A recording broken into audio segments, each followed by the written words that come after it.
So good morning, everyone. I really appreciate you spending the time with us this morning. I know on a dark, sort of early fall morning, but we do appreciate the time that you're spending, and certainly do hope that you find value in the time that we're going to spend here together. So we have our BAIA team with us here this morning as well. I've got myself, Adrian, which I will introduce myself in a moment, our Christine and Milan as well on the line, and our special guest with Kevin Graff as well from the board. So happy to be here all together. We will be covering off a fair bit today. And so just wanted to note that as we kind of roll through things, be sharing lots of information and great work that's been done. So feel free, certainly, if there's no time today, to reach out and connect. I'm happy to, the team and myself are happy to follow up and share any further information or any questions you may have. So I do know that this is just the beginning of the conversation, and we're excited to continue that conversation forward. And so just wanted to let you know to do that. So we will dive right in. So for those that I've had my opportunity just joining over the last 3 weeks to get out as much as I can to meet up with folks face to face. I'm still on my tour as I try and line up when folks are actually in the store. But for those that I've met and those that I haven't met, my name is Adrian Gordon. I'm thrilled to be join the new BIA team as the executive director. For those that don't know me, that may not have seen the note, I've had a long career in communications and marketing, and working with retail businesses and services, working with them on strategy and marketing and customer experience. And so, most importantly, I'm a long-term resident of Oakville. I grew up here. I have such passion for the downtown. I'm raising my family here now. So this opportunity for me is really a dream come true, to actually be able to marry my experience in the business world and bring that to the BIA, and to work together on a successful future. So I'm really thrilled about that. So today I will just do a section up front, just to be able to connect and share some of the work that, even through these difficult COVID times, the team has been working hard at utilizing that downtime to be able to work through some new strategy and a new brand identity for the BIA as well. Want to share with you the planning around the remainder of the year with Halloween and some exciting things for holiday.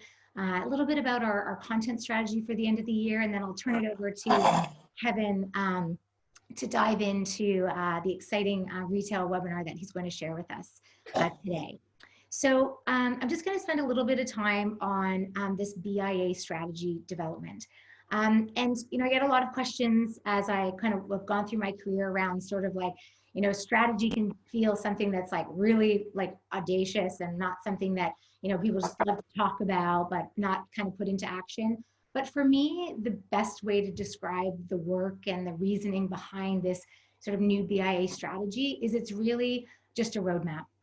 It's a roadmap to help us understand, where we are, where we want to go, how we want to get there, and ensure that everyone's kind of coming along for the same ride together. So as I take you through sort of where the strategy has landed, that's really, the essence of it. Is it's just helping us guide the BIA to be able to deliver to our members and to the community where we want to go, and how the best, most effective, cost-effective way is to get there. So the development is really about creating that roadmap and understanding it. So in order to know where we want to go, we have to kind of figure out, where we are. So we know, that the town of Oakville has a shared vision with us around being, the most livable place in Canada, and that is a wonderful shared vision to ladder up to.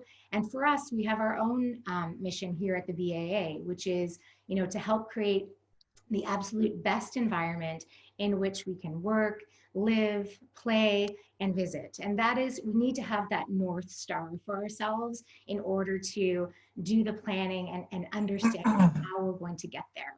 So what the team's done over the last several months is they've been able to engage some agency partners who are volunteering their time to be able to really dig in to develop a new BIA strategy that's going to help us deliver on that mission.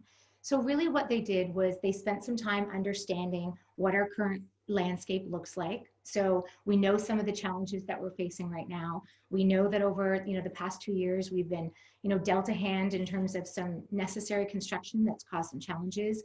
We know COVID has amplified an already, difficult situation, but we also understand in that current landscape that even with those challenges can come great innovation and opportunity. So we spent some time understanding where we are in order to move forward. And then in order to get to where we need to go, we started to think of like, what are some of the key drivers that are going to help us get there? So what defines, a great downtown? It's ensuring that we have, a vibrant mix of specialty services and specialty retail and specialty dining. How do we ensure that we're connecting with our culture and our community? What are some drivers around beautification? So sort of what are those goalposts that are important to us in order to get to where we want to go?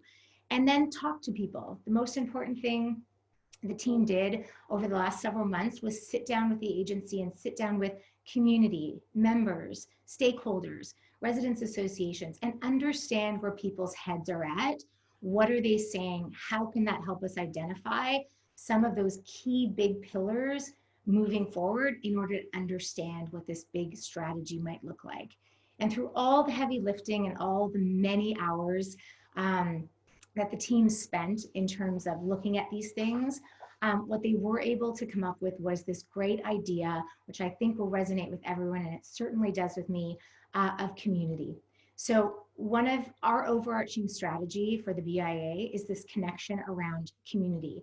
And underneath that, we have some key pillars that are important to us, that define us, what makes us different from everywhere else. So for us, this idea of how we ground ourselves in community comes to life in several ways. Really, there's 3 of them that we've identified. The first one being service, the second one being pride, and the third one being sociability. So for the first one, what we mean around service. So what are some of the factors that make us different here in terms of our service? So for that, it's identifying things like, what do we leverage as a small town versus a big city? Pillars such as being steps from the lake, incredible cultural and park areas, accessibility in terms of transportation. Those are things that we need to tap into that actually build our service pillar. And the next one there is pride. And this is one that I think is the most important and the most motivating when it comes to actually a strategy coming to life. And that is the pride that the community holds here, the owners and the landlords, all the folks that are part of this community here have a pride about being here. We know Oakville is a unique place, and we know that those personalities and that emotion is something that we need to celebrate and tap into in order to bring that strategy to life. And the last one there is sociability. And those are things like many of you would know who've been here a long time, where we have some, pillar events that have come in the community, like Midnight Madness and other events that have brought us together and have become key stakeholders in how we come to life through our marketing and our communication. And these are things that aren't going away. So what these pillars do for us, and you'll see in our planning, is that these allow us to understand why we're doing things and why we're bringing certain ideas to life, making sure that when ideas come to the table, we look at them and say, are they delivering on things like service and pride and sociability? Because there's lots of good ideas out there, but what we want to make sure is we're doing things that we know 6 months from now, we say, we did that because it delivers on this. And so these are why we have these goalposts that we've outlined here in order to help us do that. So for us, with our strategy of community and our pillars around sociability and pride and service, we came up with really the identity in terms of the brand of downtown Oakville, which is a very powerful one and has the ability to come to life around this idea that downtown Oakville is the vibrant small town by the lake that serves as the quintessential symbol that defines Oakville. So this for us becomes the actual cornerstone of when we want to define our brand, this is what it stands for. And every great brand has a personality or personification. So who is that person? And for us, downtown Oakville, really the emotive side is that great friend who's always there for you.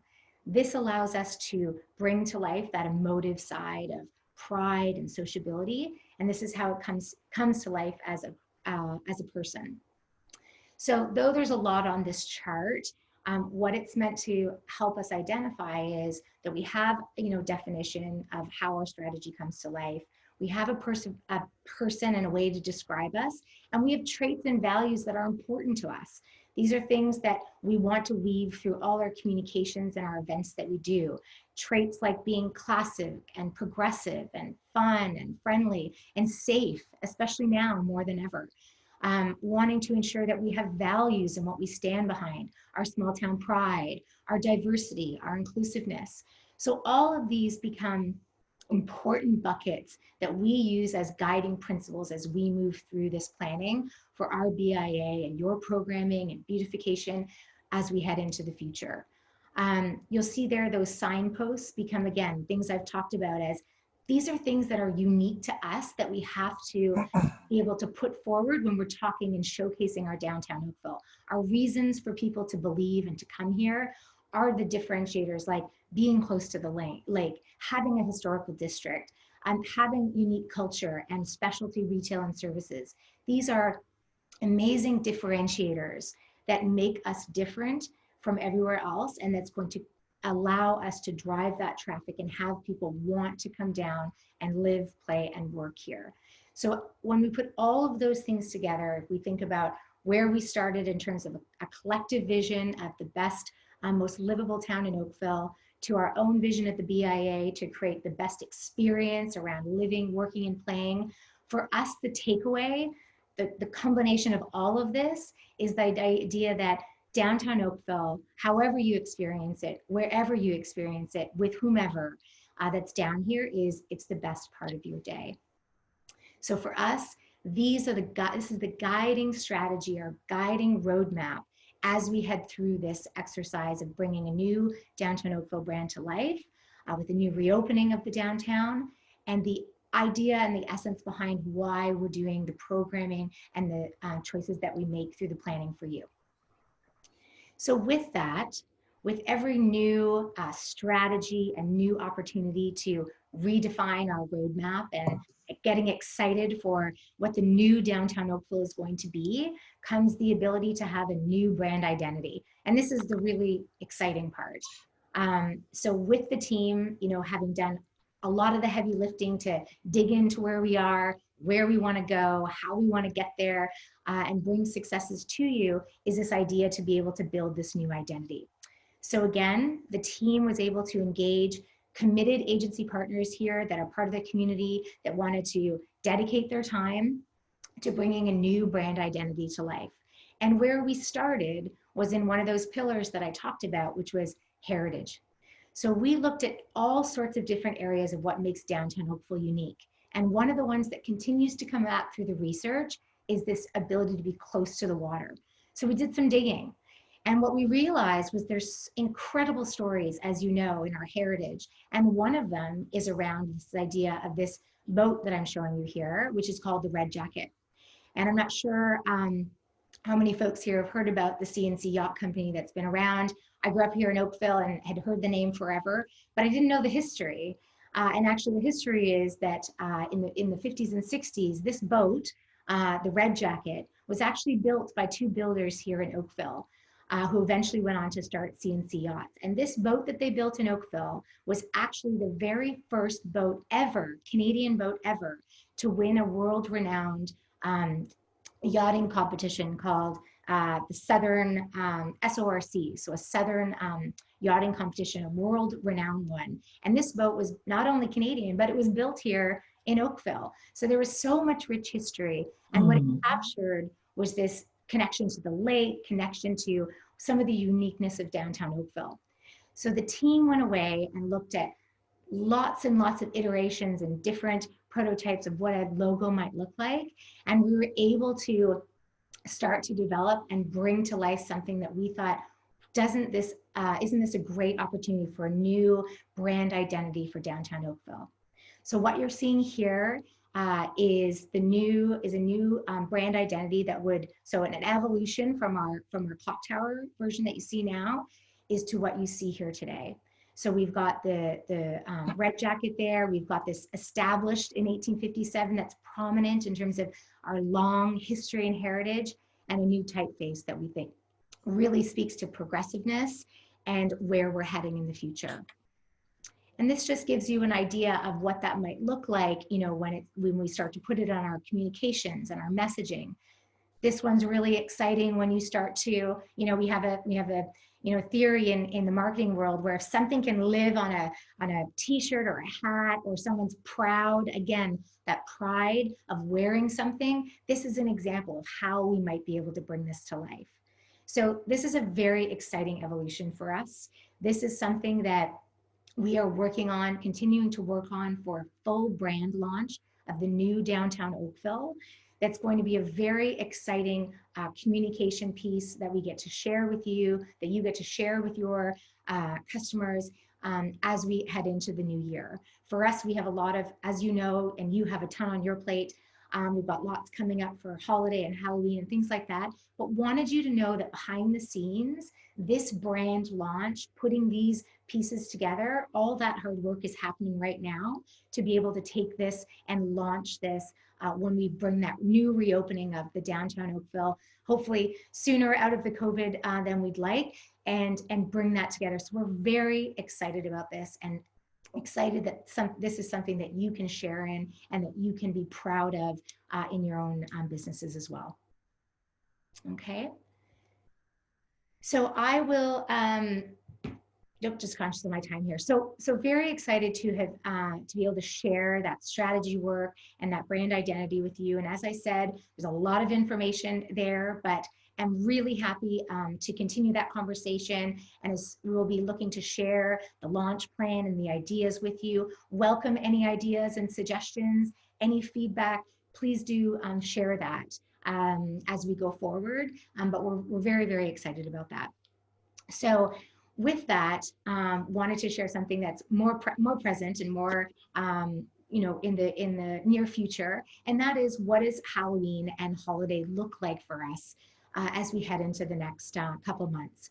So wanted you to know that, again, as you know, during these challenging times with COVID, what we have done as a team is, it's not about canceling, it's about reimagining. So knowing that we have challenges and we have restrictions that are in place currently, what we want to do is that we just want to be able to pivot in order to still be able to deliver how we can support you in areas such as events, programming, and communication. So what we've done is we've sort of pivoted. You'll hear us say things like programming now instead of events. And that really is about now delivering on experiences as opposed to one specific event with the restrictions. But we're feeling positive about that, and we think there's great opportunity there. You'll see as we go through with our communications, we've shifted the language to an invitation to safely come down and experience our beautiful downtown Oakville. Who knew that when we were doing the construction that our extra wide sidewalks would become a major selling point for why we are so lucky to be where we are, and so positively positioned in terms of where the mindset is of why people are coming down. So we've continued to work all of that into the planning for the remainder of the year, and look at things in terms of how we bring activations to life, how we do the marketing around it, how we engage you as the members, and also how we engage the community. So some examples of that, many of you are aware of this already. Many of you are participating. We have almost 60 merchants participating in our Halloween pop-up, which we're thrilled about. And again, we wanted to be able to create something that didn't just cancel an event, which was the cancellation of the Tiny Tot, but bring an experience to downtown Oakville that allows still to showcase our amazing services and restaurants and stores still to celebrate on that Halloween. So for many of you, you know the details behind this.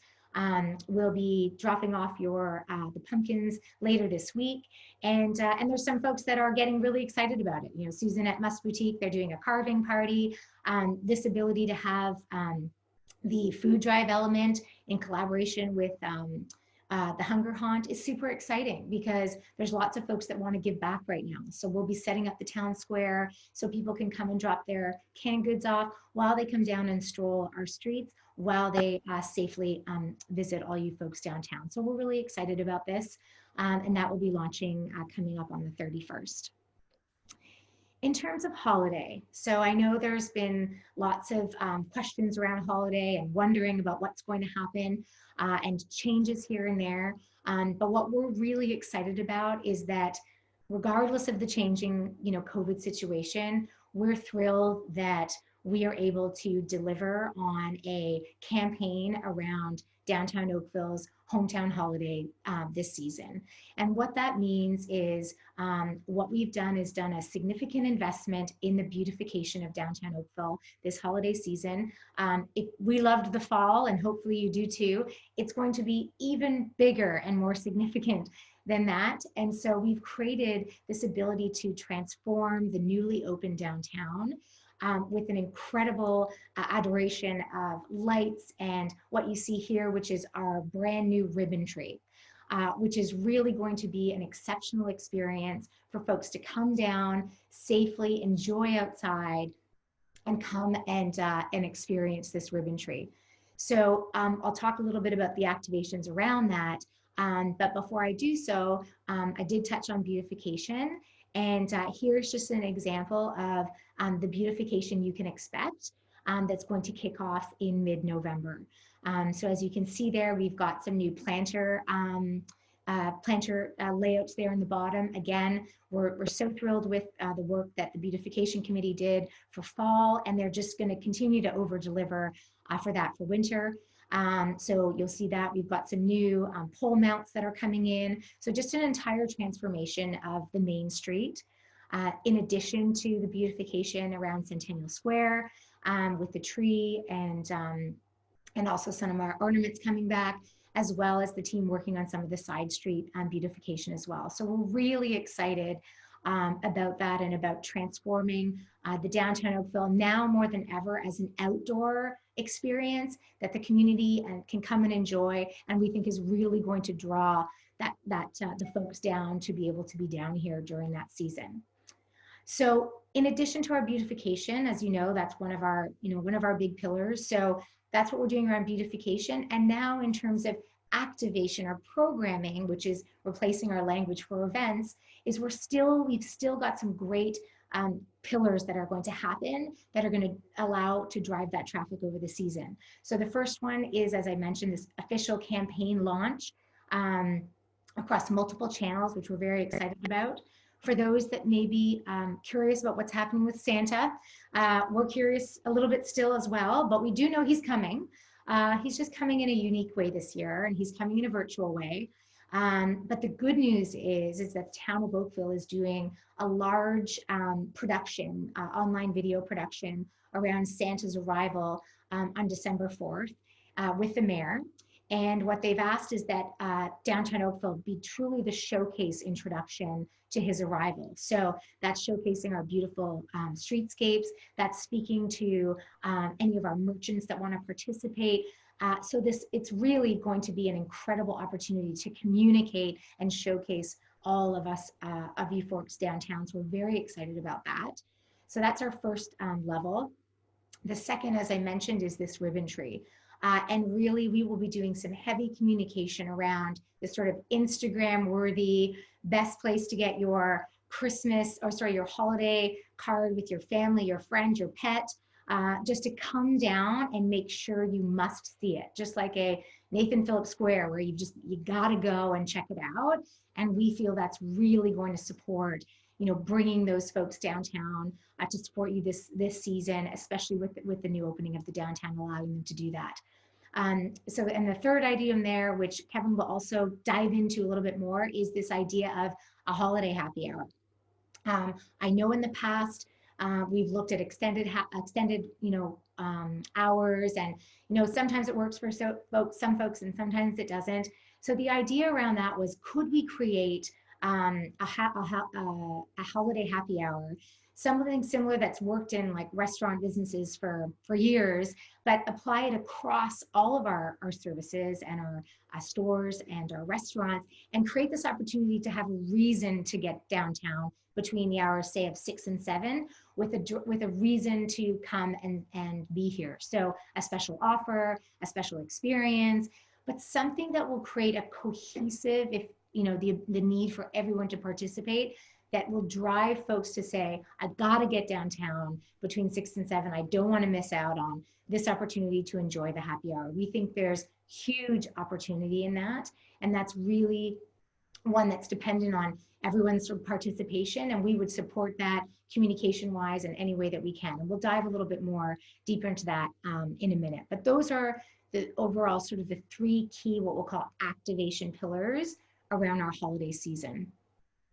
From a marketing point of view, in terms of, so we have this great campaign called Hometown Holiday, and we've got a great ribbon tree, and we've got happy hour. We also have some heavy lifting marketing going on behind the scenes.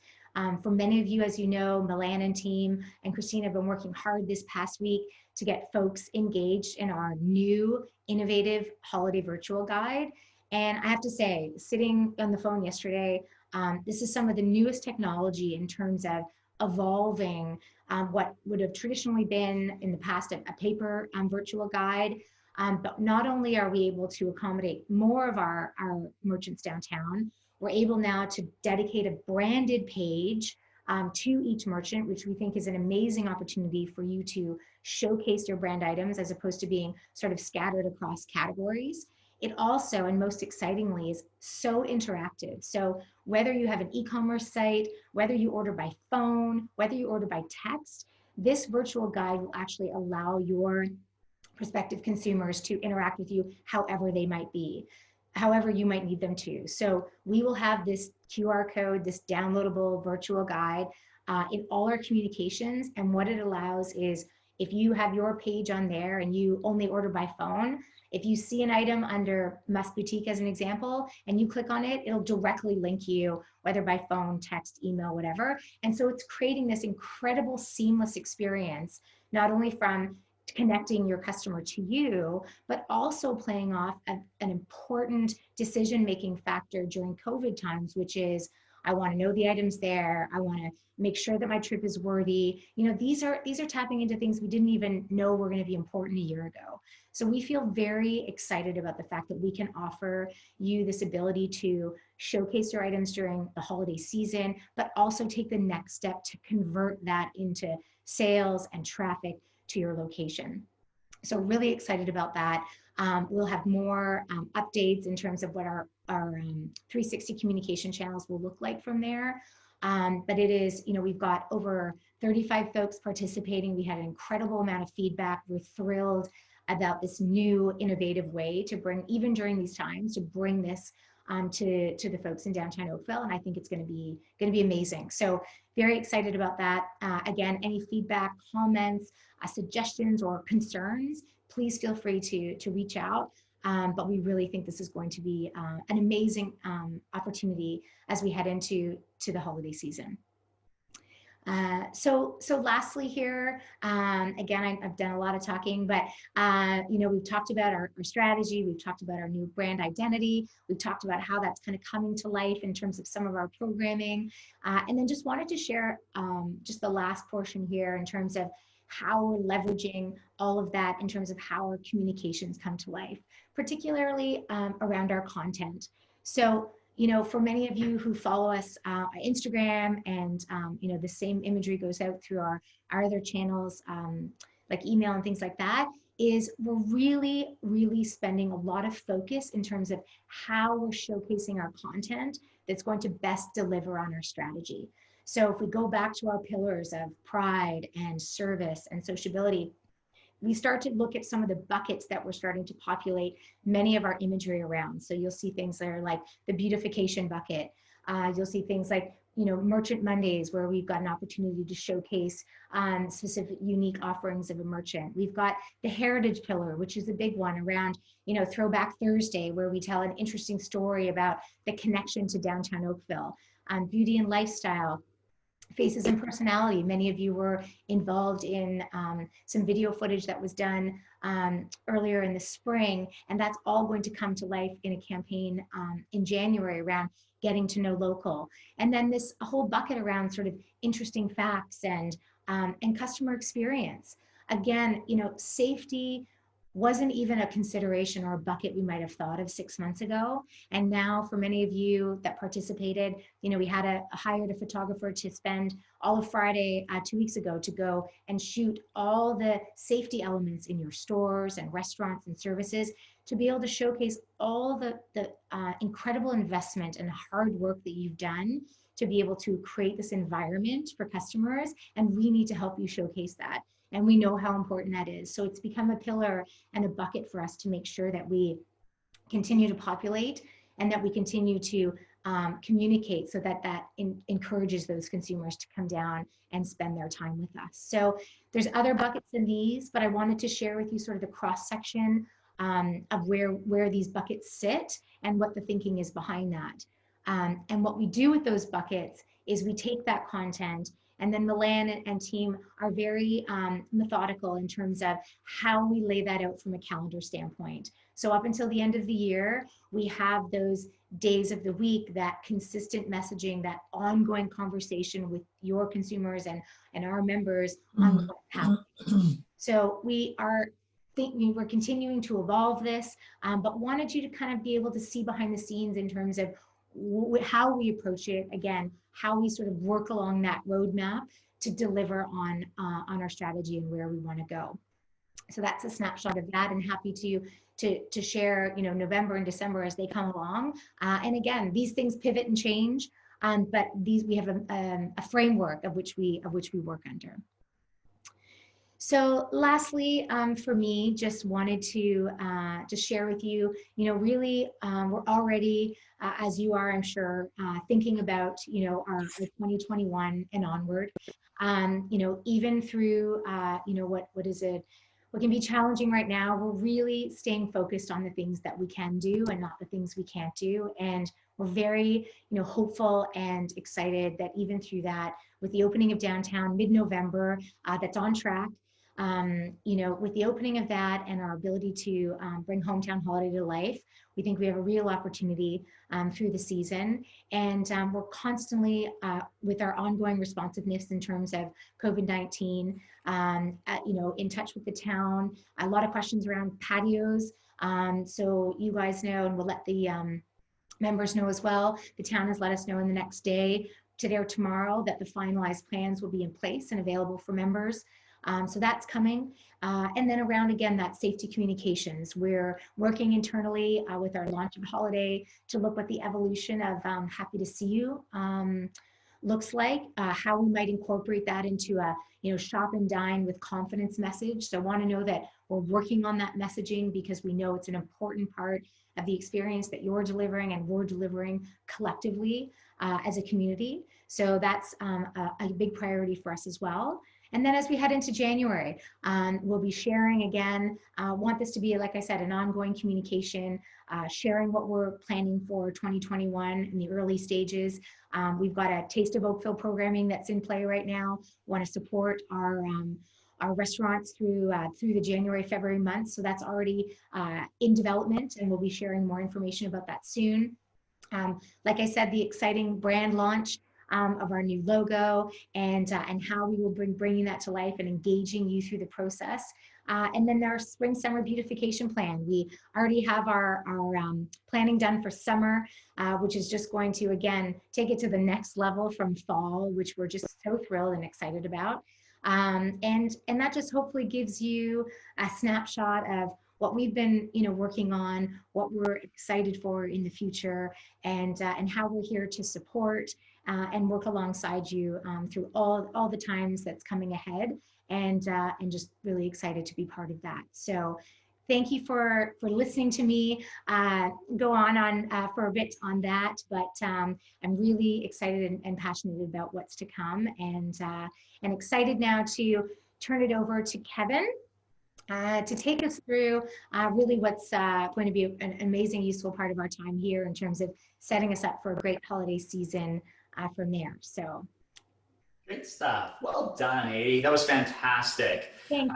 So I'm going to share my screen. I have to get you to stop sharing your screen Sure. first. Otherwise, it's not going to let me do it over here. There we go. All right. Thank you very much. So let's go here. We'll share that and see if we can't get that up there. Okay, good. I think we're okay. Good morning, everybody. You may have seen me on the streets down here, shopping in your stores. I sit on the board of the BIA. I've done that for a couple of years now with an amazing group of individuals who are really dedicated to try to, create the best downtown possible. But my company, you should get a bit of insight in terms of who I am and what I do.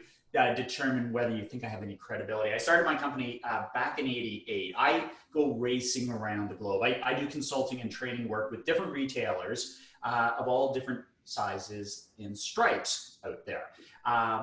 And so I've seen all sorts of wonderful things happen, and I've seen all sorts of disastrous things happen. But when we get to this thing called Christmas, this little program that I do every year, this is kind of a fun thing for me to do. But for you, whether you're a merchant or you're a salon or you're a restaurant, there's all kinds of stuff in here that I think you can benefit from. And look, here's my starting point with all my clients, is that we all, including my business, we all leave money on the table every day. We don't get all the money that we could or we should that walks in our door. And now when it gets to the holiday selling season, that amps up even more. And so my hope for you is that we take this and we make this a really successful selling season amidst everything that's going on. So I've got a lot of stuff to be able to cover off with you. What the mentality has to be, right? It's that old thing, right? When life gives you lemons, you turn it into lemonade. So, this whole pandemic garbage that we're going through, and it's ramping up again. And are we going to go back into stage 2? How do we actually take some of that crisis and how do we spin it? And there's always opportunity in it. And so you see what Adi and the team have done, right? So you see all the beautification that's going on out there right now. Well, part of that is because they were smart enough to look around and said, okay, well, wait a minute. If we can't run a bunch of events, maybe we've got a little bit of extra resources to put into beautification and take a look at what's possible there. And the same thing has to happen in your stores. Now, downtown Oakville. Thank your lucky stars that you opened your business in downtown Oakville. If you were a mall-based retailer, and I'm doing this program next week for a bunch of mall-based retailers, this is a bit of a different messaging that we're putting out there. We're so fortunate that we're here, and you've got a chance, just a chance to win this holiday season. Because why? There's massive trends towards shopping local. There's massive trends towards building and supporting community. Safety is way up here in the sense of being able to shop outside or on a street front with wide sidewalks as compared to going to a crowded mall, plays into your hands. And then we've got that beautiful thing that's happening here that is not happening in most communities, is that your demographic that's here, well, money's always got money, right? And so we're seeing this happen for most people downtown, not all, but as we push into the holiday season, those are the things that might help you. And they just might help you because it's up to you to actually be able to execute it. So I have been on, in the past week, I think 5 different webcasts. I've taken a look at all the holiday studies and surveys that have been done, and they get done by the NRF and the Retail Council, PwC, Deloitte, Accenture. Everybody every year does all of their holiday forecasts, and they do surveys and trends. Here's what I'm going to tell you. Nobody really knows what's going to happen. There are some consistencies that people are talking about, but it's really kind of a little bit all over the map. So you probably saw in the media yesterday or the day before that sales will be down by 30% this holiday season. And you probably all wanted to crawl in the corner and get into the fetal position and suck your thumb, but you got to look at the numbers to try to understand where that's at. If you look at it, almost all of the drop in spending is because people aren't traveling. So if you take all that money that you're not going to spend on travel and you suck it out of the holiday spend forecast, well, of course, we're going to see this big drop off. But you can see that for the most part, people are going to be kind of planning to spend on average where they were last year. So, you get into the RCC and more importantly, Leger study. And so they just studied 2,500 Canadians. So most Canadians are planning on spending a little bit less, about 12% less. That's survey. But if you look at the right side of your screen, like how good are most people at budgeting when it comes to holiday? People always spend a little bit more. In this neighborhood, this community in particular, gives you even a better opportunity to be able to do this. Retail sales in September actually were up 5% in Canada over last year. We're starting to see little upticks even in clothing, which has been just decimated over the pandemic. We're even seeing clothing coming back a little bit more. So what people are talking about versus what consumers are actually doing, it doesn't always line up.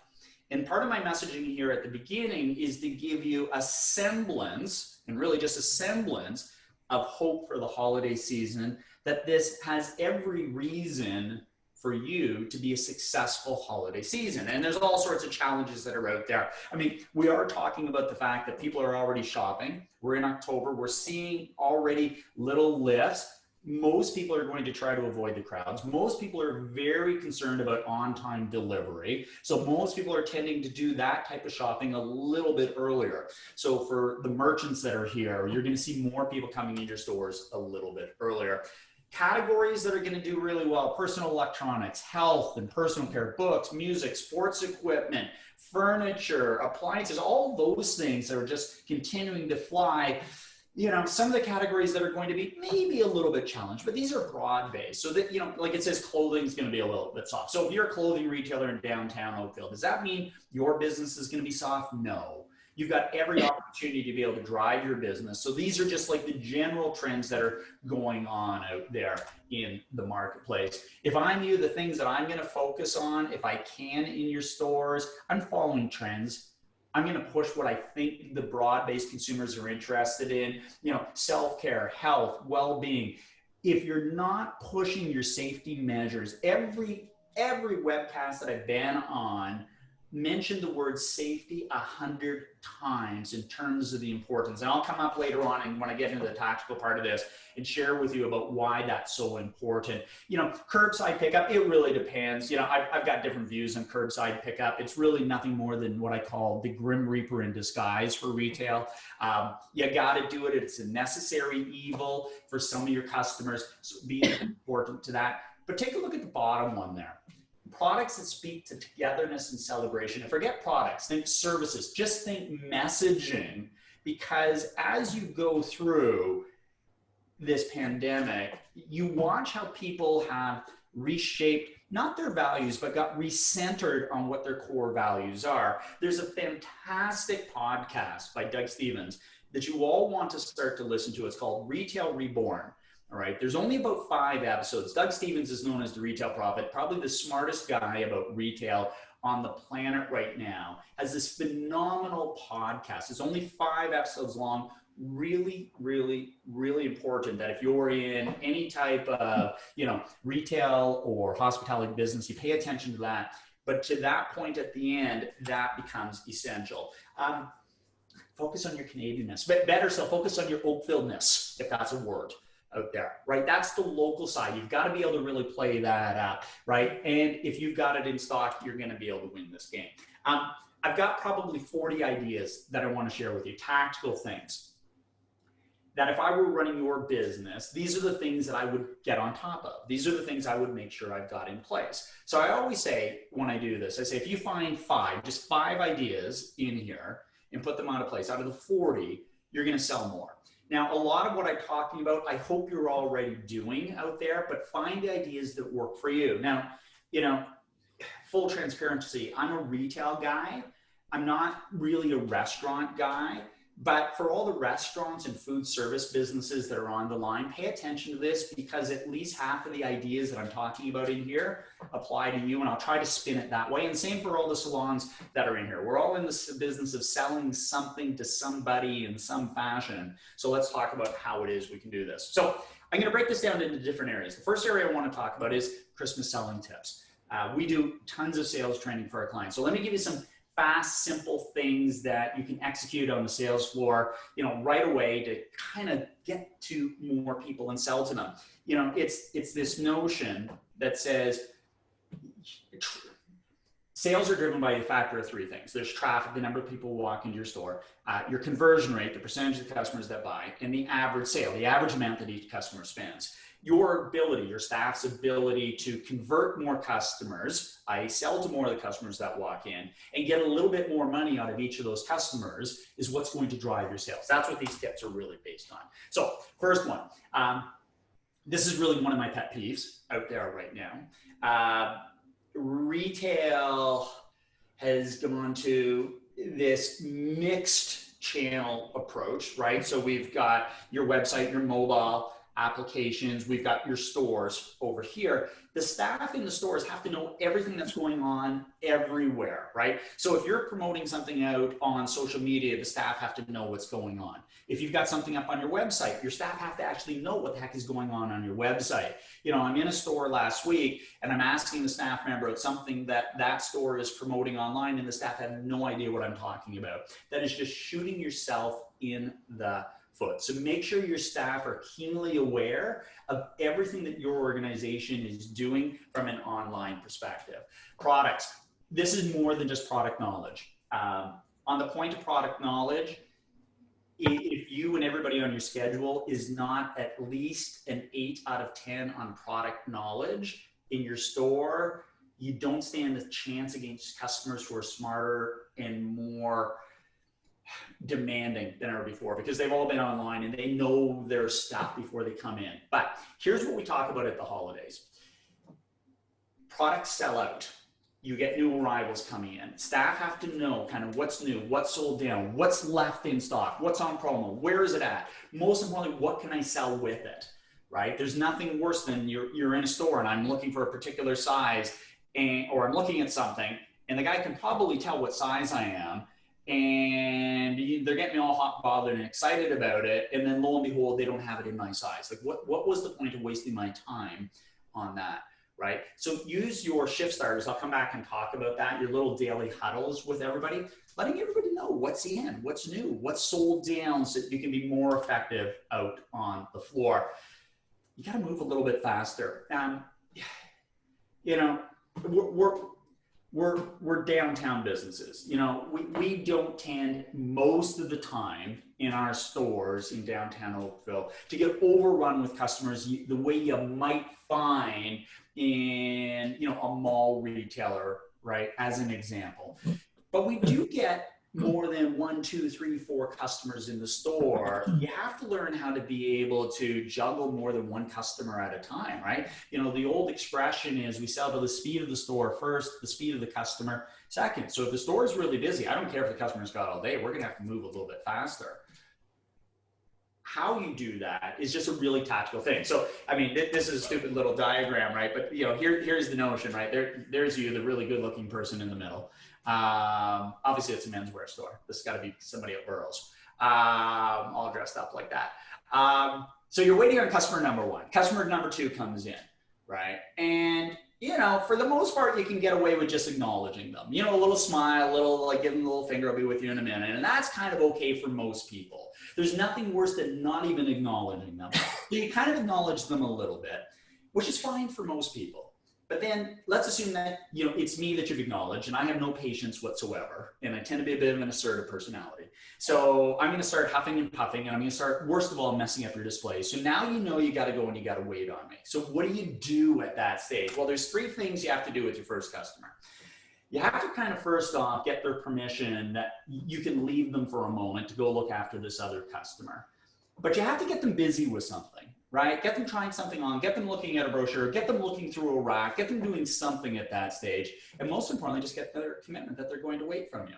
So it's basically like, look, do you mind if I go look after the customer? I'll just be a moment. While I'm there, have a look through here. Will you wait for me? Now, we're, for the most part, selling to Canadians. Canadians are incredibly polite. If they say they'll wait for you, you go back a week later, they're probably still waiting for you, right? But now you get over to the second customer. The first thing that you do when you get there is you apologize for keeping them waiting. Rapport is the most important part of the sales. So the first thing you do is apologize. Sorry to keep you waiting.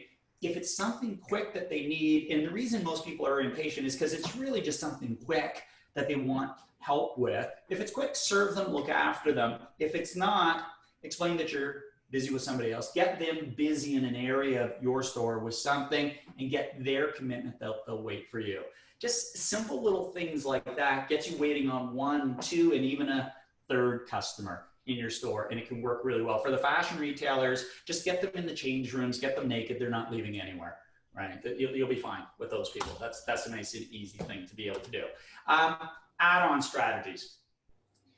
When we create sales programs for our clients, when it gets to adding on, we tend to give people a 3, 4, or 5-step add-on strategy. We tend to be very prescriptive about the things we want you to work through when you go to add on. The reason we do that is because people tend to be far more successful following a plan, a set number of steps, than me going to them and saying, hey guys, make sure you add on to every purchase today. So we give people structures. Now, when it comes to the holidays, we start to think about 5 very specific add-on strategies. So I want to present these things to you. And look, for all my restaurants that are on the line here, by the way, here's what I will tell you. And I'm not speaking to you individually. I'm talking to restaurants as a group when I tell you this. There is a phenomenal opportunity for every restaurant to get an extra $20 per guest, and it's just sitting in the chairs waiting for you all the time. You know, the usual routine is, you know, I go to restaurants and I get really great service and it's really nice experience, but the waiters or waitresses, they're not selling me anything, right? Like the best salespeople that follow add-on strategies in the restaurant world, most times when you go there, is up at the keg. Go to the keg, watch them. They're going to keg size everything. They're going to sell you the mushrooms. They're going to sell you dessert. They're going to sell you all that stuff.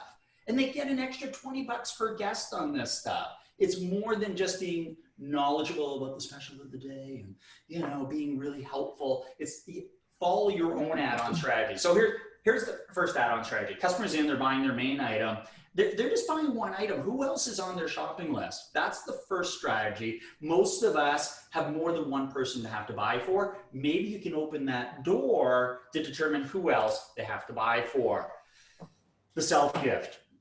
More than 80% of people are going to buy themselves something this holiday season. Why? Because the gifts people buy you are really terrible and you don't want to have to return it. So start to think about selling them something for themselves that's in the store. So even though they bought something, it's kind of like, you know, move them into determining that they see something else in the store that they liked for themselves. Third strategy, holiday entertaining. We're not traveling.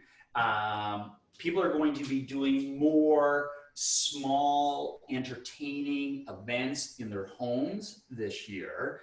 I was speaking to Carol at Niceties yesterday. She should probably hit it out of the park this holiday season. Why? Because, well, people are having everybody over to their house, or they're going over to other people's houses for a small little event. You have to bring a hostess gift with you. For all the fashion stores that are on there, they got to wear something, right, to these things. They're going to have to look good, right? So inquire about what's going on from an entertaining perspective, and you open the third door. Fourth door, gift cards. This is going to come up later on. Gift card sales will soar this year. If you have gift cards in your store, don't wait for somebody to ask for one. This is an add-on strategy. Start selling your gift cards to everybody that's in the store, right? And you can see on the screen some of the lines that I like. Fifth strategy, impulse items, stocking stuffers. It's the simple, easy thing to be able to do. It's an extra $2, $5, $10, $20, depending on the price point of your store, all at big gaudy margins on these things. Start working through 5 of these strategies with your customers. You'll start selling an extra 1, 2, or 3 items to everybody that comes into your store because you're providing better service to them. Make sure you do all those things. Gift card purchases. I talked about this thing. Let me jump to this next slide here. This is a survey out of the NRF. This is what I would say. It's the same thing will apply here. The question was, compared to last year, are you expecting gift card purchases to increase or decrease? 54% of the respondents said they're going to increase. Why are they going to increase? Well, you know why. It's socially distanced. There's no thinking. I can buy it online. I can come into your store. I can just get it. There's no size issues. I don't have to send somebody back into yours. Like, it's just like the perfect gift. And what's the most beautiful thing about gift cards? There's a number of them, but think about this. You get money and they don't take any product. So that's cash in your pocket. Number two, the customer who gets a $100 gift card, when they come in to redeem it in your store, they don't spend $100. On average, they spend about $130. So it's getting an extra $30.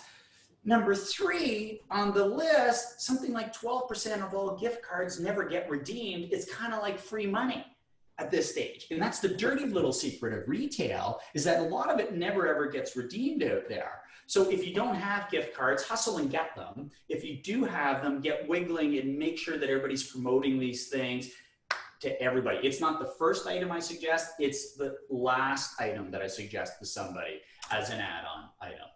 Selling to men. You know what, this used to become a real major thing because men were just like the worst customers in the world. You know, we're getting better, but we don't shop the same, right? So when you get men coming into your stores out there, and I'm talking about men going into, you know, spas and salons and ladies stores, you know, what do you do? Well, obviously, the first point's nothing very new on there. You've got to make them feel comfortable and confident. It's going to come up. Make sure you've got a great return policy and mention it, because if they have success buying for their wives the way that I do, 72% of what I buy her gets returned, right? So I'm not going to buy it if I can't have her go back and get her money back on this thing. Stick to the things that are popular. Talk in terms of, this is our most popular, this has been a winner, this is a top seller, this is on trend, because it gets the risk factor down on that purchase. But then once they buy that one item, because men tend to be very single-minded, get them to open up and ask who else they're shopping for. There may be additional items that you might be able to sell to them at the same time. So be aware of that. You're going to sell a lot of stuff. It's a reality. Sell what's available today, right? The moment you know you're sold out of something, what are you transferring them over to? What's your strategy to move them over to something else? Because if you're out of stock on this, well, they still have money and they still have something they have to buy. So now what are you going to move them over to? Make sure everybody in your store knows what's sold down, and you've got a strategy in place to be able to do it. Selling for 2021. I often say to retailers, to the degree that you have a successful holiday selling season, to the degree that you create great experiences in your store this holiday season, is to the same degree that you're setting yourself up for success through all of 2021. And the reason being is, you're going to see all kinds of customers coming into your businesses, restaurants included, that you haven't seen before. They've not dealt with you before. If you give them a wonderful experience now, you're likely to see them again. But if you give them the blasé experience that's all too common out there in retail, well, there's no reason for them to come back. I mean, we know we're not going to give them a bad experience, but if it's just flat, if it's not memorable, why would they come back? But if I create this really amazing, memorable experience for them in the store, even if they're not buying anything, if I create a memorable experience for them in your restaurant, they're going to come back to these people. If you have a loyalty program, get them on your loyalty program. If you collect customer email addresses, collect their email address. Build your databases and all of this stuff. Let's make those people go away. They can wait. You guys are here. My phone was ringing. Sorry about that. So do all those things, and you're going to have a much better 2021. Don't get caught up in the chaos and the minutia of the moment without remembering that everybody deserves a great experience. Cash counter selling, easiest sale we ever make in all types of businesses, including bakeries, John, is at the cash register. Somebody's already in, they're already predisposed to buying something. If my cashier is on their game and they've got a program that they are supposed to prompt me to buy something else at the cash desk, the odds of me buying that are ridiculously high. because I'm already there. I've already got my wallet out. I'm already buying. Spending an extra $2 or $3 is not a really big deal, or 5 or 10 or 20 bucks is not a big deal.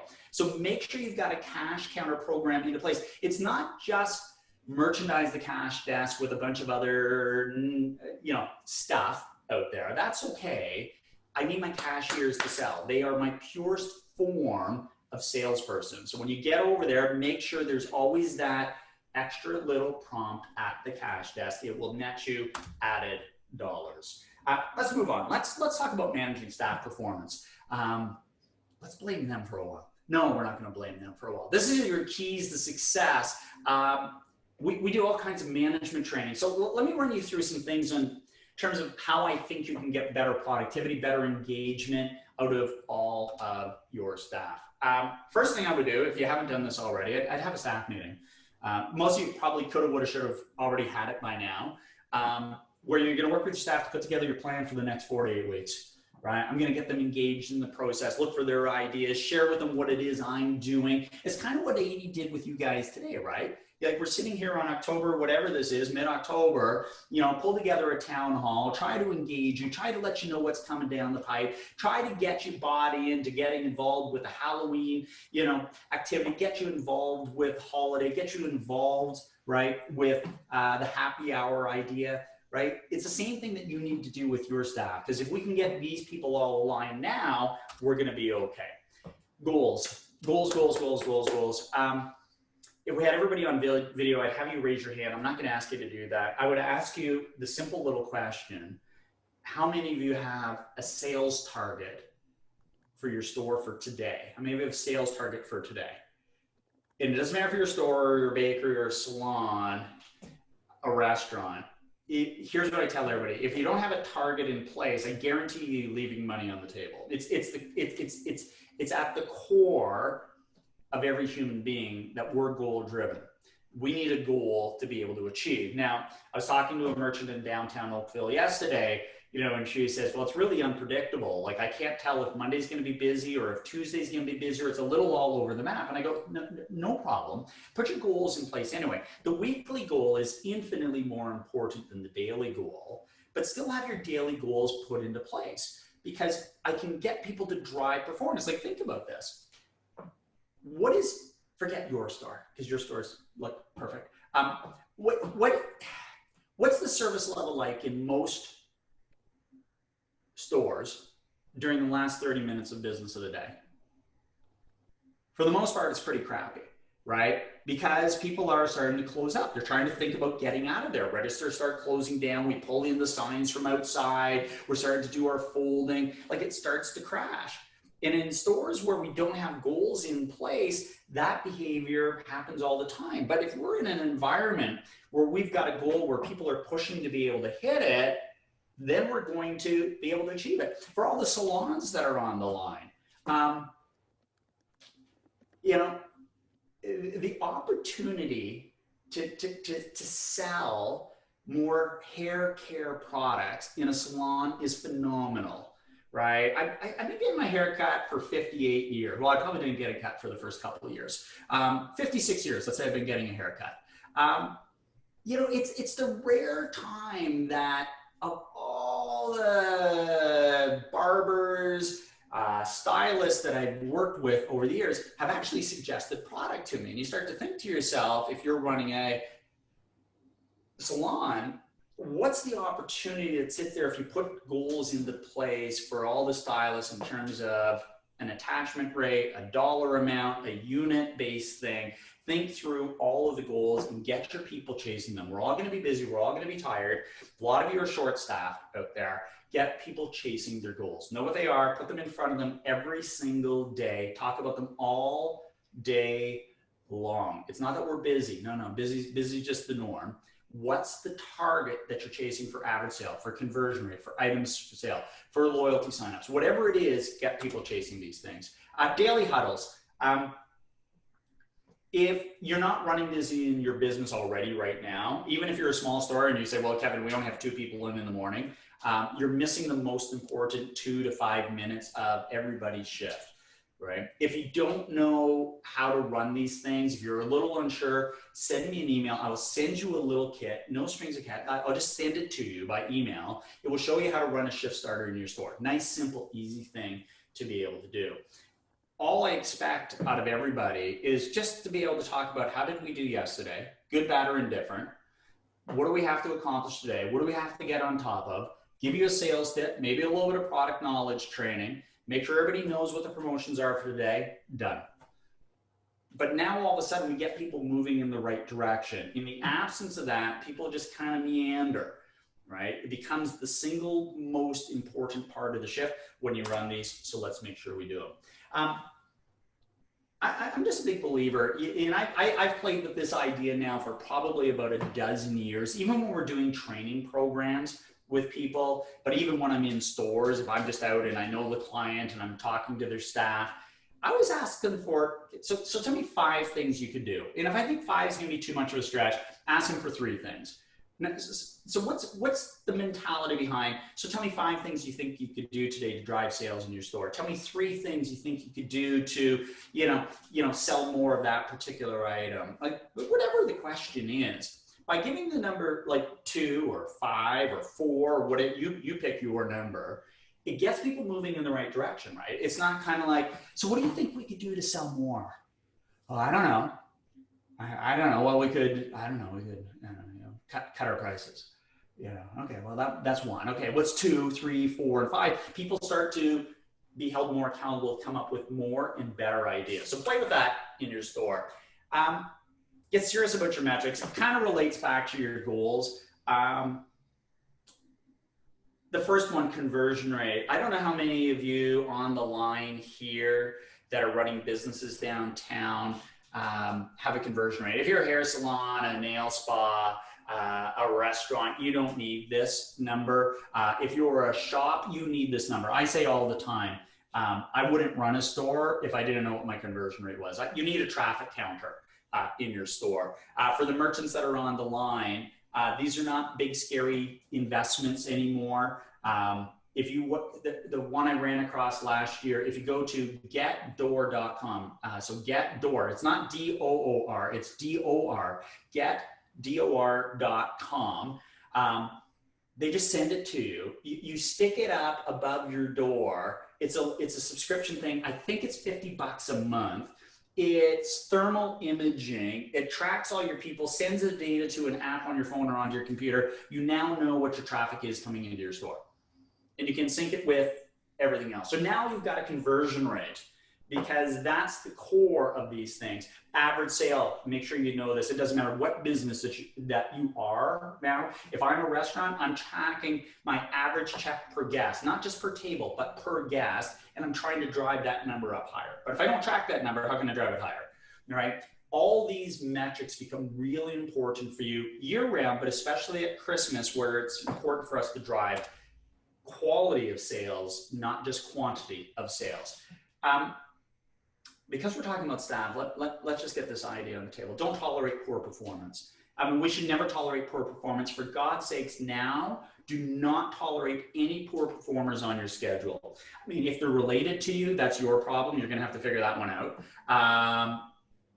But for the rest of you, like, why would you put up with a poor performer who's single-handedly ruining the work experience for everybody else? But more importantly, I'm going to now go in as an unsuspecting customer with dreams of a great experience and get a dud who's going to give me a mediocre at best experience in there. So you're not going to get my sale today, and for sure you're not going to see me in 2021 at that stage, right? You're sitting here mid-October, make the hard decisions that you need. And I know, look, you've got to run your business. I don't. It's easier for me to say it than it is for you to do it. But what I know is it's easier to run one person down on the schedule if everybody are the right people, right? And that's the general truth of how we do these things. So get a little bit serious about these things. There is talent out there. You can find good talent on the street. There is a tendency in retail businesses, not just retail, all businesses, when we get busy, the amount of time we spend with our staff tends to go down because we're running around. And so as a result, coaching goes down. And I say all the time, when it gets a little bit chaotic and the wheels on the bus are getting a little bit shaky, that's the time where you need more coaching, not less coaching, right? Even if it's just supportive coaching, encouraging coaching, right? You need more time with your staff to be able to do that. And I say to people all the time, you always have time for your staff, right? You might not have time for something else, but given that they're the single biggest lever you have to pull, given that they're the biggest differentiator that you have between you and any other business up and down the street or in the mall, find the time for your staff, sit down with them, take them out for a coffee, bring in some food, open up early one day, stay late, get them some lunch, do something for these people, find some time to talk to these people and to coach them. Your seasonals, for those of you downtown that are hiring seasonals, there's a few of you, not most of you that I've talked to are not bringing seasonals in, so I'll go over this pretty quickly. Just do a good job of training them. It's my personal beg and plea to everybody. Seasonals are great because they can smile really hard, but they don't know anything as a general rule of thumb. Could you just give them the proper onboarding, bit of product training, make sure they know how the register works, make sure they know how to change the roller tape on the register, right? Like, it's like simple little things make all the difference in the world. And all you got to do is just think through it a little bit faster. For all my owners and managers out there, get out of the back room, stay out on the floor. I always say we spend money in the back room, we make money out on the floor, right? It's the holiday season. Get out on the floor. Your customers are out there, the product is out there, the staff are out there, right? Pay attention. Who's selling, who's not selling, right? What customers are not getting the attention that they need, right? It's kind of like being a floor general out there and directing traffic to ensure that we're maximizing the potential of our business. So we need to do that. Contests. I say this all the time. How do I always say it? I always say, if I ever lost my mind and opened a store, no, I don't say that. If I ran a store, I'd have a different contest running every week. Like every week I'd have a contest for my staff. Every week. It would be a different contest every week. That might be a bit of a lie. I may have to recycle some of the contests. Because what happens when you run a contest, right? When you run a contest, staff move a little faster. There's a little more like jump in their step. They start changing their behaviors in a certain direction. And every time somebody runs one, I say, how's it going? And they, well, the contest worked really well. I go, well, why don't you run one every week? Right? It's just because we just get a little lazy. Lazy is not the right word, but let's use the word lazy today. And we don't do it out there. Come up with 12 different contests. And when you get to the end of the 12, just roll them back through. Have your staff try to create them. And it doesn't really even matter what the prize payout is, right? The contest isn't about the prize payout. It's about the spirit of competing and having fun and winning. Do you need a prize? Yeah, you need a prize, right? But it's simple. The best contests, by the way, are one shift long, where the payout is out of the till at the end of the day. That's the best contest you'll ever run. Doesn't mean you can't run a weekly one, right? Don't forget the monthly one. Everybody's got ADD. Okay, so that's not going to work so terribly well for you, but get your contest lined up. Think about it. Contest on feature products, contest on total sales, contest on items per sale, contest on average sit check, right? Like you can have contests on any type of behavior that you want. And most importantly, get your staff doing it right. Your staff do way more right than they could ever possibly do wrong, right? Make them the stars of the show. Right? Thank you, thank you, thank you. It's like the 90-10 rule. 90% of what rolls off your tongue is positive and encouraging, catching them doing things right. The other 10% is corrective, right? During the holiday season when we're busy and everybody's tired and doing superhuman things, it's just about appreciating these guys non-stop. All right, store ops. Let me get into these things. I'm going to, for all the independent retailers and businesses that are on the line, I've got about a dozen ideas for you guys right at the end of this program. They're really specific to you. They're ideas that if you're one of the chains that's operating downtown, head office is probably already dictating some of the things that you can and can't do. So some of my ideas are not going to fit for you, and you can probably like say goodbye at that stage. But for all my independents that are on the line, hang on, because I'm going to give you a bunch of stuff that if I was an independent, had complete control over my operation, that I would do. But all these other ones are just general store operation things. Safety. First time in 30 years I've had this slide up here. If you are not marketing safety. Never mind actually executing safety. You need to market safety, right? Every webcast I was on for the past week, because this is the season that all these things are running, every bit of research that's out there right now screams safety, safety, safety, safety, safety, safety, safety, safety, safety. If you are not hitting the safety message from the time they enter your store, you're missing the mark in terms of what's important to your people, right? Never mind your people. Let's take it internal to your staff. But your first priority is to look after your staff, right? What are your safety protocols for your staff? They're probably identical for your customers, but more in depth. So what are those for you, right? And make sure you live up to them. And then for your customers, right? You know, I'm not telling you should be doing temperature checks to your customers when they're walking in your door, but understand that from a marketing perspective, it conveys to the customer very clearly, if you're a business that's doing that, that you're pretty damn committed to keeping them and everybody else in the store safe. Right? When you've got masks available for people, when you've got hand sanitizer, when you have a sign up at the front of your store that explains what your safety protocols are, those are the types of things from a marketing perspective that let the customer know that, hey, we might be okay here. When they see you wiping off the pin pad diligently after everybody's used it, it conveys to them that you're keeping them safe. Be proud of all the measures you've put into place. Be proud of how you've executed them.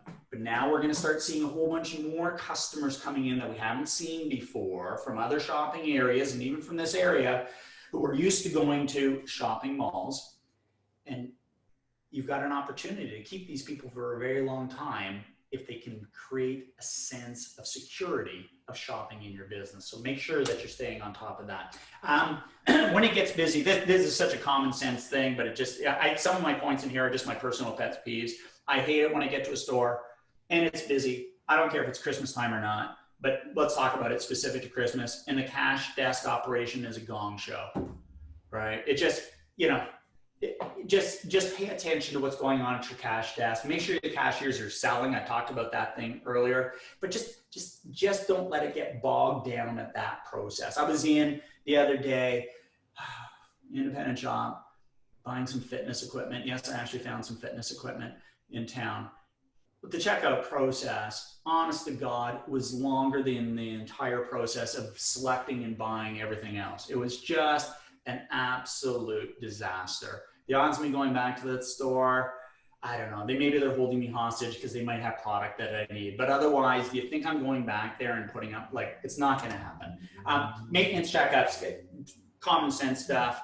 Get your operations working the way they're supposed to. Get every light fixed right now. Make sure your change rooms are like immaculate. Make sure every cash register, the ticket machines, make sure you've got everything. You're going to run out. Things are going to break. This idea, like for the crazy busy people out there, you will notice if you wander down the street to Lululemon, they have staff working in there way before the store opens up, right? Because they're not going to merchandise while the store's open, right? We don't merchandise and receive stock when our stores are open, when the stores are busy, right? We do it after the store closes or before it opens up, right? Our job when we're busy is to actually wait on our customers. So get all that stuff done before we actually do it. And empty out your back room, right? We can't sell it if it's in the back, right? Go back there, figure out everything, start dragging all that stuff out. Inventory is nothing more than cash in disguise. So you got cash in boxes in your back room. Drag it out, get it on the floor. Somebody's going to buy it this year. Pay attention to your scheduling too. Really important. Best sellers always get the best hours, number one. That becomes really critical, right? So when you look through your schedules, you know who your top performers are. Make sure they're on your very busiest days. But the thing that you've got to be able to guard against, and I know this is really hard, especially in, smaller businesses, especially in environments where I've talked to, restaurants that are struggling to be able to find staff right now.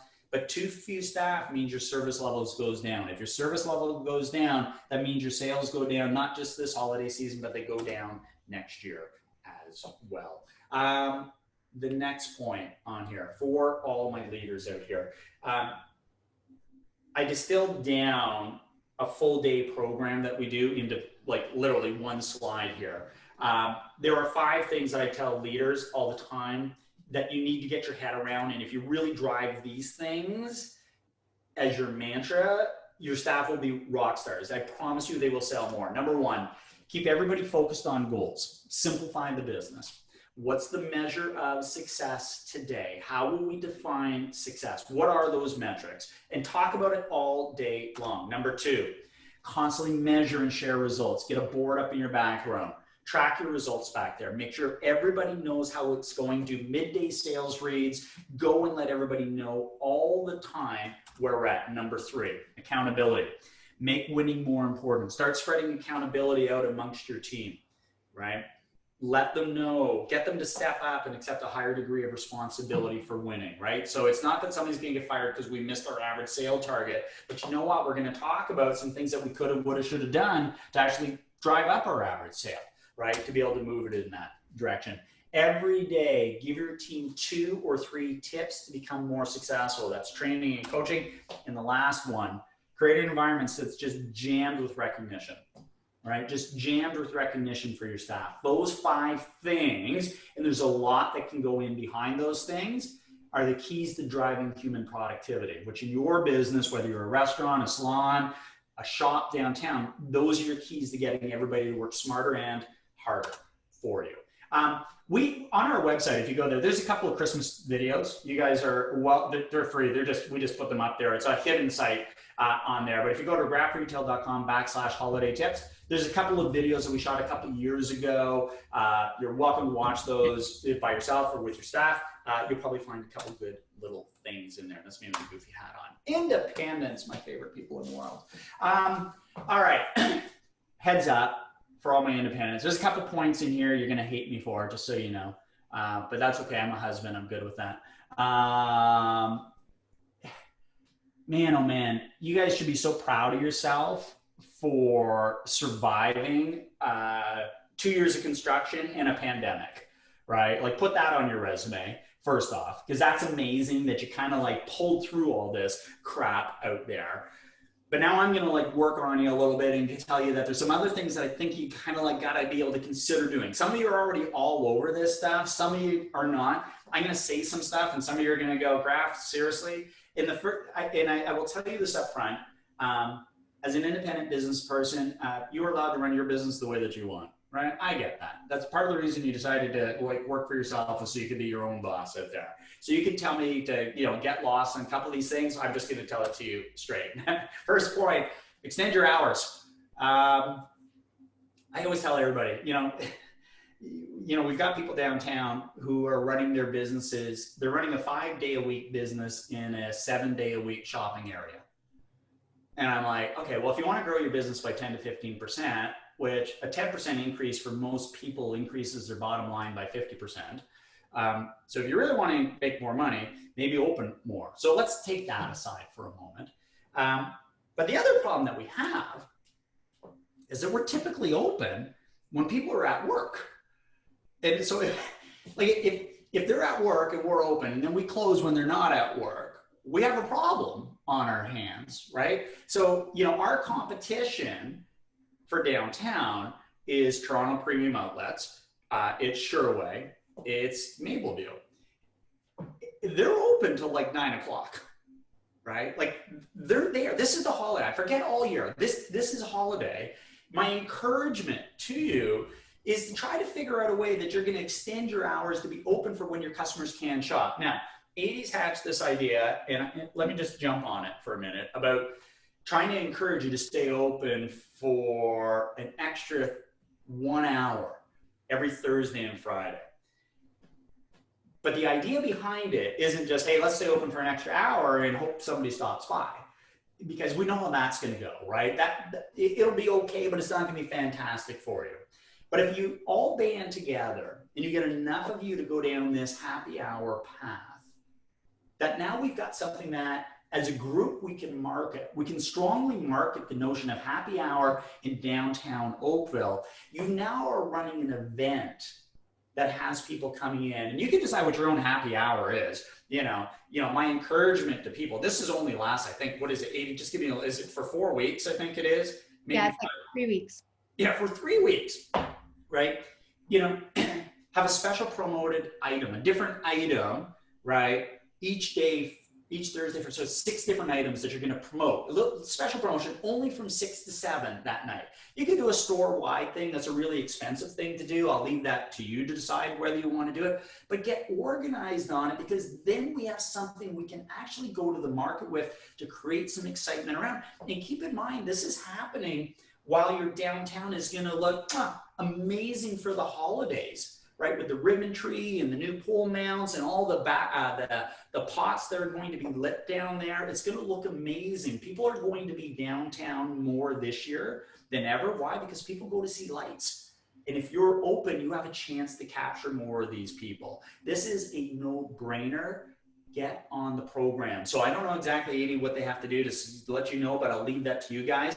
But get on that program, and it makes sense. And for everybody else, forget happy hour for a moment. Just, you know, I'm downtown on Sundays. The place is packed on Sundays. And we got too many people that aren't open right now on Sundays. Doesn't really create a really awesome experience. And quite frankly, you're just losing lots of really profitable sales down there. Your return policy. Oh, you can't afford not to have an open-ended return policy if you're running a business of any type out there right now. If the customer's not happy, just give them their money back, right? My objective isn't that I want to give people their money back. That's not why we have open-ended return policies in place. The reason we have open-ended return policies in place is to make it easy for customers to say yes to making a purchase. We use it as a selling tool so that I can say to somebody at this time of the year, tell you what, buy it, take it. If it's not right, bring it back. We'll give you your money back, or we'll find something else in the store that'll be perfect for them, right? Because you know you're going to try to shift them into something else if they bring something back. You cannot be in an environment right now where everybody else around you is doing free returns and go, no, sorry, it's exchange only. It's not competitive. It doesn't work for you. So challenge yourself on that. You're not going to have to give back a whole bunch of money. You're going to have a couple idiot customers who are going to try to take advantage of it. Believe me, the amount of money you pay to Visa, MasterCard, and Amex on your discount rates every year swamps by a factor of 2,000 what you're going to pay out for fraudulent returns in your store. All right, so just keep that in mind. And take a look at this thing here. This was in the Leger study that was done here. If you go convenient return, 1, 2, 3, fourth one down, convenient return policy. 21% of people make a decision based on who they're going to buy from, based on their return policy. So it's not just me talking about it. It makes sense. Make sure your Google listings are right, by the way, right? Get your hours right on there, get your address right on there, update all that stuff. It's simple, easy stuff to do. Drives me crazy when it's not listed properly for people. Make sure you do the right thing. Two points really on this slide as I was thinking about this thing. The first one is to sell to everybody else that's downtown.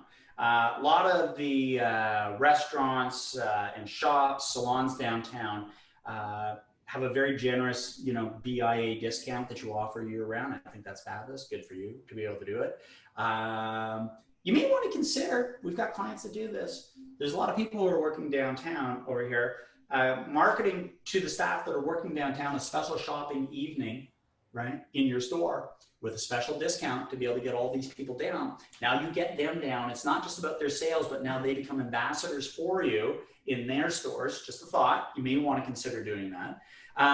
The other thing I think you should do like year round, but I would get on this thing for the holidays. I think you want to start networking and referring business back and forth with other businesses that you trust downtown. So case in point, I was on a webcast yesterday. Staples and Rexall are working on referring business back and forth to each other. So you may have noticed Staples has set up little pop-up shop, so to speak, right, inside of Rexall stores, so that when you're at Rexall, you can buy, you've got a 4-foot, an 8-foot, or a 12-foot section of office supplies in there. It's great business for them, but it's more than that. They're now couponing people from each other's businesses to send business back and forth to each other that way. And it's so smart, right? Because it just expands your reach. Who are the other trusted businesses downtown that you could work with, where you could network with them and say, so your customer looks a lot like my customer. So what if I created some sort of promotion to give to you that you would give out to the customers when they're in your store that would drive them down to my store, and I'll do something similar to drive my customers to your store, right? Who are those businesses? Because think about that. An extra sale, 2 sales a day makes a huge difference to you in your business. Learn from Amazon. Independents love when I talk about Amazon. Amazon opened up their 4-star stores. I don't know if you've seen these things. They're the most common sense form of retailing. Basically, all they do is they take products that are listed as rated as 4 stars or higher on their website, and they put them in the store. Now, what are they really doing? It's just third-party credibility at that stage, because all they're really saying is, oh, look at this product. Other people thought it was really great. You'll think it's really great too. Now, you don't have to look at Amazon. You could go to the LCBO and you walk in, and the low form version of that is the little tag on the bottle of wine that says Bryce's Pick on it. When Bryce's Pick shows up on that bottle of wine, do you think they sell a lot of that wine? Yes or no? Of course they sell a lot of that wine. Why? Because we're saying, hey, Bryce thinks this is great.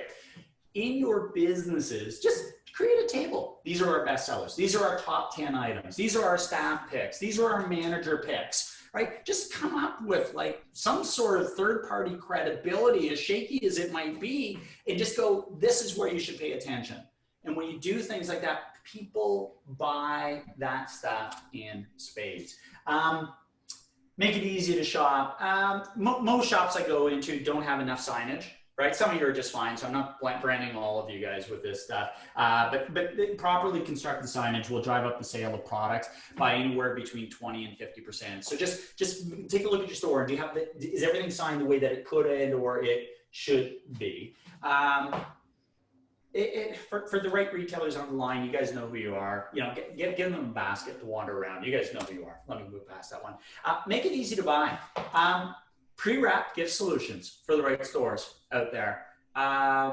Nobody wants to wrap anything out there. If you've got some pre-wrapped items that are ready to go, it's amazing how fast and easy it is. Yeah, COVID's got different issues now about gift wrapping and gift bags and boxes. So you got to watch that one on there. But the whole idea is to move that.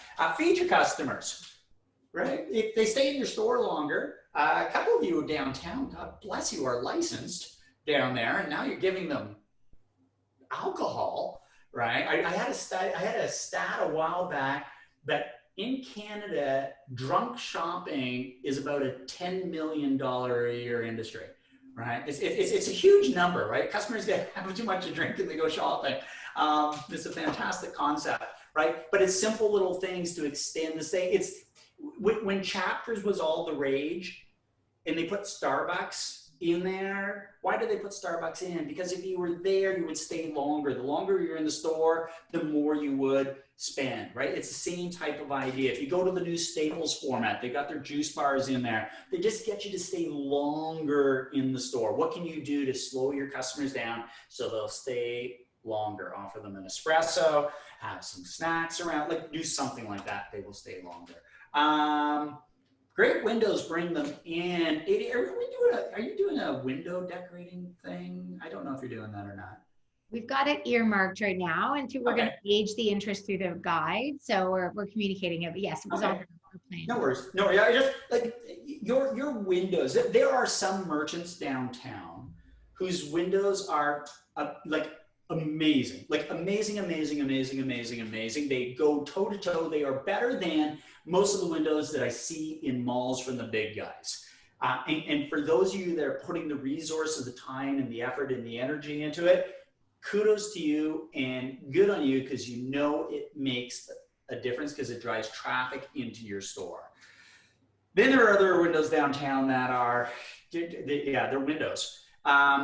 Put some, like, just go to town on your windows, right? This is your billboard to get people to come into your store. You know, the name of your store is just the name of your store, right? Like, what's the messaging that you've got in your windows that's screaming and shouting at them to drag them into your store and change them up, right? We get the same customers coming downtown here, right, all the time. right? And on here I've got bi-weekly. You might think I'm crazy with the bi-weekly thing. That's fine. Do it monthly, right? But freshen your windows and do it. If you can get more traffic in your store, you'll sell more stuff, right? The beautiful downtown is going to attract people. You've got to get them to come in. Your windows is your first and your best shot to be able to get them to come in. Spend a little bit of money and resources on it. It'll make a big difference for you. Get involved with the community. You cannot be in business anymore just to make money. Your staff needs you to be about something more than that. Your customers need you to be about more than that. And kudos to Adi and the team. I see there's a charitable component to the Halloween thing, and I say all the time, and look, we're downtown Oakville. For God's sakes, if we can't figure out a way to be charitable, who can, right? Like, come on. Right? Like, figure out what your charity, your community thing is and get going on it. It's important to you, right? So make sure that you push that all the time. And the last point that I'm going to give you on here, avoid early markdowns. Sales are one thing, margin is quite another. All the studies coming out of the US and even out of Canada from all the big retailers is that they are not anticipating doing deep discounts this year like they did in the past.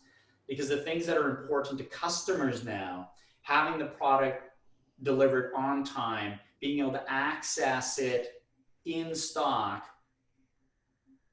is more important than the pricing of it. So there's a bit of a shift that's going on. So be careful about giving away too much margin early on, right? Last minute shoppers want way more selection than they do price, right? There's a good chance to be able to do that. And look at, what, Boxing Week, it's not a massive event in downtown for most people, but for some people, it's a really good way to be able to clear some stuff out there. I didn't know I put that slide in there. Take a look at this, steeper discounts unlikely. This massive survey from US-based retailers. Considering the current COVID situation, are you planning to offer steeper discounts for the holiday season this year compared to last year? 79%, definitely not, or probably not, right? Nobody's anticipating that they're going the discounting plan this year to be able to drive business out there. And I don't think that makes any sense for most people to be able to do it. Markdown strategy, I'll move past that one because that's a little complicated. So there's a whole bunch of ideas for you. There is a ton of opportunity that exists in everybody's business. There's a ton of opportunity in the restaurants, and my heart goes for you in terms of, all the perilous risk that sits out there on the restaurant side. For everybody else that's downtown, we are in this little jewel a microeconomy here with this beautiful landscape and a beautiful demographic and part of a community with great leadership at the helm. We have every reason to believe this should be great, but it's up to you and your businesses to put things into place you need to put into place to actually drive better results. So with that, let me be the first person to wish you a Merry Christmas. Thanks, everybody. Thank you so much, Kevin. That was amazing. Thank you, Adi. Yeah, no, that was really amazing. So I'm cautious of everyone's time this morning. Happy that we were able to finish a little bit early to get you started on your day. But again, and for those that sent through some questions, Julie, I saw your note in terms of merchandising window suggestion. We will absolutely look into that as well and send along to the group where we've got some resources around that. And again, just thank everyone for spending their time with us this morning. Certainly so much value in what Kevin had to say. And we were thrilled here at the BIA to share the strategy and the brand identity and our upcoming planning. And as I said, just the start of the conversation, look forward to continuing it and working alongside you all, and looking forward to really successful and prosperous season and next year together. So encourage you to reach out, and look forward to talking to you all soon, and hope you have a great day and weekend ahead. Thanks so much. Thanks, Adi. Thanks, everybody. Thank you.